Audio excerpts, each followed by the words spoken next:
Fans de Feten.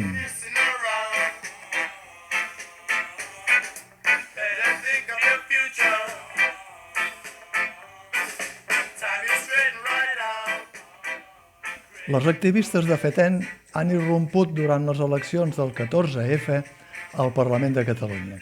Ho han fet per sorpresa quan es disposava a entrar al seu col·legi electoral el cap de llista del partit ultradretà Vox, que, com ha passat durant tota la campanya, ha hagut de ser escortat. 5 feministes activistes s'han postulat davant del cap de llista de Vox amb el típic estil de tors nu, amb inscripcions en grafiti als pits que li deien que el partit que representava era un feixista.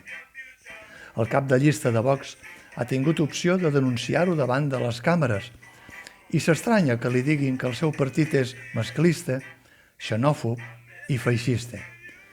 Ningú no es veu la palla a l'ull propi, ves.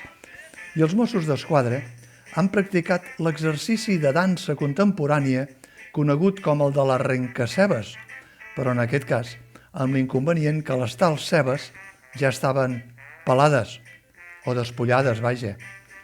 Diuen que la ceba fa plorar.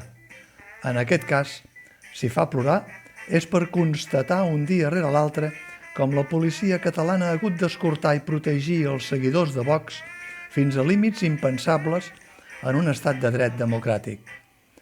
Però Catalunya no és Alemanya, esclar. Que li preguntin a Frau Merkel què fa ella amb els ultradretans i neonazis i sota una pretesa salvaguarda de la pluralitat de la Junta Electoral espanyola, el feixisme per aquí campa a l'alça.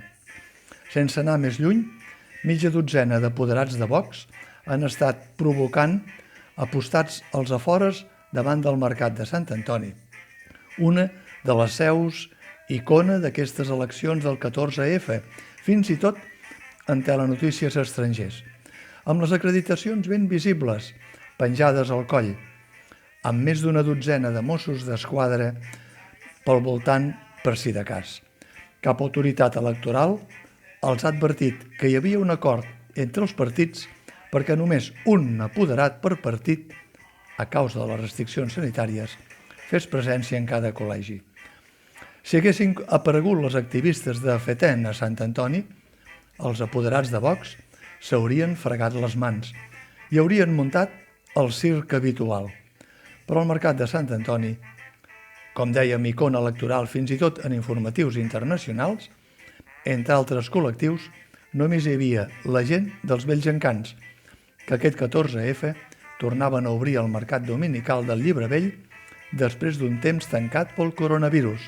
Per cert, en algunes parades dels encants hi ha multitud de manuals d'història que expliquen què ha fet el feixisme al llarg del temps. Ho dic per si alguns dels que voten Vox es volen il·lustrar amb el seu llegat.